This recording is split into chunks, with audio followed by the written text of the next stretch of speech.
Habari, karibu tena 100 Fold Publishing kwa ajili ya vipindi, na sasa tutakuwa na mfululizo wa vipindi vya kusoma Biblia, na tunajua kwamba watu wengi wanatamani kusoma Biblia katika namna ambayo wataugundua ule ukweli halisi, lakini wanashindwa kujua ni njia gani ambazo wanaweza kuzitumia ili waweze kusoma Biblia na waweze kugundua huo ukweli.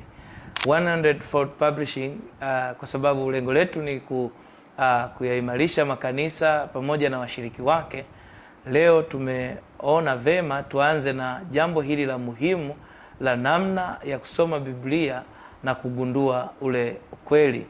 Kwa hiyo tutajifunza njia moja muhimu ambayo inatumiwa na wasomaji wengi wa Biblia ili kugundua ukweli ulio ndani ya neno la Mungu.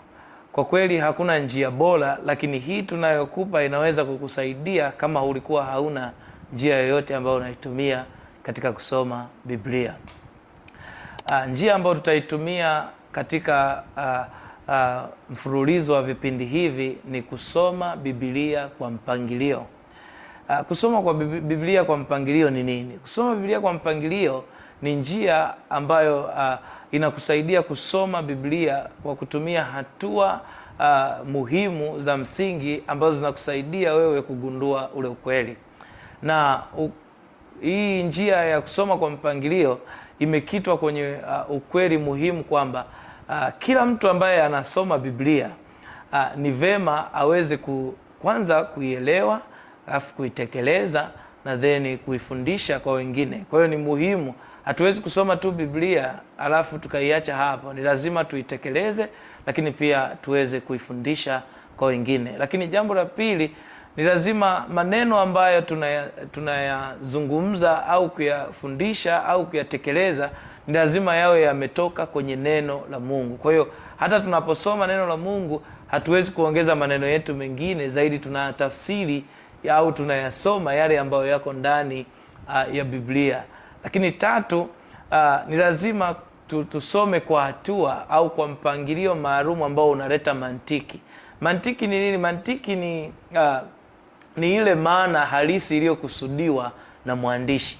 Kwa hiyo tunazingatia ile maana halisi iliyoandikwa na mwandishi. Kwa hiyo ni muhimu sana kukumbuka hiyo kwamba tunahitaji kusoma Biblia katika mfumo huo. Na hizo hatua au kusoma kwa mpangilio huko kunachukua hatua gani? Tunajua ziko hatua tatu za msingi sana za kusoma Biblia, lakini pamoja na kwamba tunatumia hizo hatua tatu, ziko kanuni ambazo pia ziko ndani ya hizo hatua. Lakini tutaanza kwanza na hatua ya kwanza ambayo ni hatua ya usomaji wa Biblia kwa njia ya uchunguzi. Kwa hiyo tutafanya uchunguzi, na hatua ya pili tutafanya ufasiri, na hatua ya tatu tutafanya utekelezaji. Lakini kwenye hatua ya kwanza ya uchunguzi tunaangalia Biblia kwa ujumla inazungumza nini, inasema nini. Hapo tutachambua, tutachunguza, tutakuwa kama watafiti ambao tunajiuliza maswali mbalimbali ambayo ili lengo lake tuweze kupata maana ya yule mwandishi. Lakini katika hatua hii ya kwanza hatutafuti kujua mambo mengi zaidi. Tunatafuta picha kubwa, tunataka tujue picha kubwa ya kitabu, lakini pia tunaanza kuchambua mambo madogo madogo.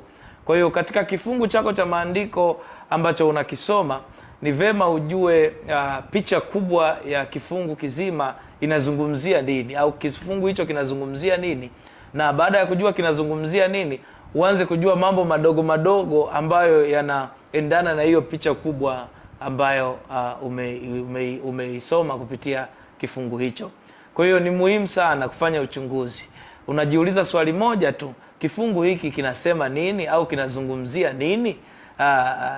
Ni swali la muhimu sana kwenye uchunguzi. Swali la pili, jambo la pili kwenye hatua ya pili ni ile hatua ya ufasiri. Hii tunajiuliza kifungu hiki kina maana gani au kinamaanisha nini? Inatusaidia kujua kwamba hiki kifungu kimebeba maana gani, hasa tukimtazama yule mwandishi wa awali alikusudia nini. Na Hatua ya tatu ni utekelezaji. Utekelezaji, baada ya kujua ile maana ya awali ya mwandishi, maana yake sasa tunaanza kujiuliza, hivi mimi leo nitafanya nini? Au hiki kifungu mimi kinanitaka nifanye nini au nitekeleze nini? Kwa hiyo ni jambo la msingi sana kwenye hizi hatua tatu za kusoma neno la Mungu, hatua za msingi tatu za kusoma neno la Mungu katika hii njia ya kusoma kwa mpangilio. Kwa hiyo kwa siku ya leo nina kusii baki hapo hapo, uendelee kufuatilia vipindi vinavyofuatia.